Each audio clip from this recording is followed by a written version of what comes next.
Halo guys. Assalamualaikum. Kenalian kita dari kelompok 2 yang beranggotakan 1. Nafa Naili Fauziah, NIM 20110080035. 2. Angelina Salsabilaki, A, NIM 200080062. 3. Nabila Anjalihan, NIM 200008066.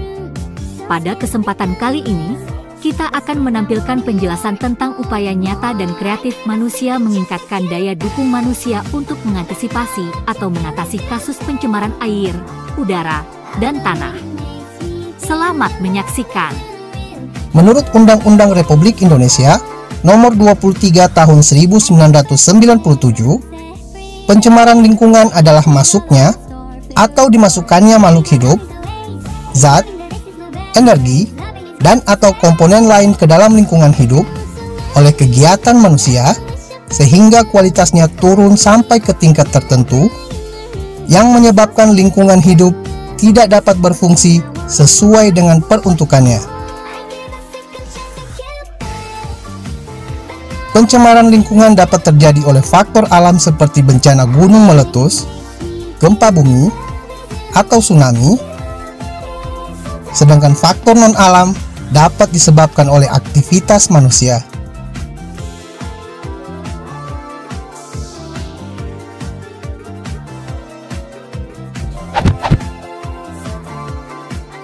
Pencemaran air. Pencemaran air adalah masuknya makhluk hidup, zat, energi, atau komponen lain ke dalam air. Akibatnya, kualitas air turun sampai ke tingkat tertentu yang menyebabkan air tidak lagi berfungsi sesuai dengan peruntukannya. Faktor penyebab pencemaran air dapat berupa pembuangan limbah yang berasal dari limbah industri, limbah rumah tangga, dan limbah pertanian. Beberapa upaya nyata dan kreatif manusia dari berbagai belahan bumi dalam meningkatkan daya dukung manusia untuk mengantisipasi atau mengatasi kasus pencemaran air, yaitu 1. Pengembangan sistem pengolahan air ramah lingkungan. Manusia telah mengembangkan sistem pengolahan air yang inovatif dan ramah lingkungan. Contohnya, penggunaan sistem filtrasi alami seperti penyerapan air melalui tanah dan sistem bakteri yang menguraikan zat pencemar dalam proses pengolahan air. 2. Implementasi teknologi pembersihan air yang efektif. Berbagai teknologi pembersihan air yang efektif telah dikembangkan, seperti teknologi ozonisasi, penggunaan mikrofiltrasi atau ultrafiltrasi membran, dan penggunaan material adsorben untuk menghilangkan zat pencemar dalam air. 3. Kesadaran masyarakat tentang penggunaan bahan kimia. Melalui kampanye pendidikan dan kesadaran, manusia telah meningkatkan pemahaman masyarakat tentang penggunaan bahan kimia berbahaya dan dampaknya terhadap kualitas udara. Masyarakat diberdayakan untuk memilih bahan ramah lingkungan dan mengelola limbah dengan benar. Pencemaran udara. Pencemaran udara adalah suatu kondisi di mana kualitas udara menjadi rusak dan terkontaminasi oleh zat-zat, baik yang tidak berbahaya maupun yang membahayakan kesehatan tubuh manusia. Pencemaran udara dapat berupa pencemaran udara primer, yakni pencemaran yang disebabkan langsung oleh sumber pencemar, seperti peningkatan kadar karbon dioksida oleh aktivitas pembakaran. Dan pencemaran udara sekunder, yakni pencemaran yang terjadi disebabkan oleh reaksi antara substansi pencemar udara yang terjadi di atmosfer, seperti pembentukan ozon. Beberapa contoh upaya nyata dan kreatif manusia dari berbagai belahan bumi dalam meningkatkan daya dukung manusia untuk mengantisipasi atau mengatasi kasus pencemaran udara. 1. Penggunaan energi bersih.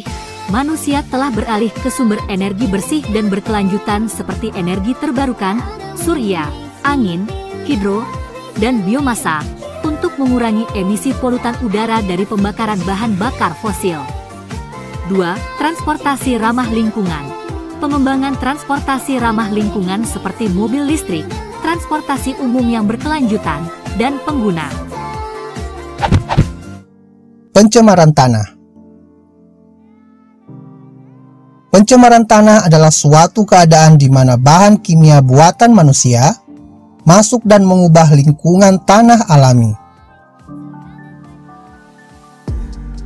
Penyebab terjadinya pencemaran tanah diantaranya adalah limbah domestik, limbah industri, dan limbah pertanian. Beberapa contoh upaya nyata dan kreatif manusia dari berbagai belahan bumi dalam meningkatkan daya dukung manusia untuk mengantisipasi atau mengatasi kasus pencemaran tanah. 1. Remediasi tanah. Manusia telah mengembangkan metode remediasi tanah yang efektif untuk membersihkan tanah yang terkontaminasi. Teknik yang digunakan meliputi bioremediasi, fitoremediasi, dan teknologi pemulihan tanah lainnya. Ini melibatkan penggunaan suatu organisme hidup atau tanaman tertentu untuk memecah atau menyerap zat pencemar dalam tanah. 2. Pemanfaatan teknologi inovatif. Manusia menggunakan teknologi inovatif seperti nanoteknologi dalam upaya mengatasi pencemaran tanah. Teknologi ini memungkinkan pemulihan zat pencemar dalam skala mikro dengan efisiensi yang lebih tinggi. Sekian video dari kami, semoga bermanfaat. Terima kasih, salam lestari, salam konservasi. Wassalamualaikum warahmatullahi wabarakatuh.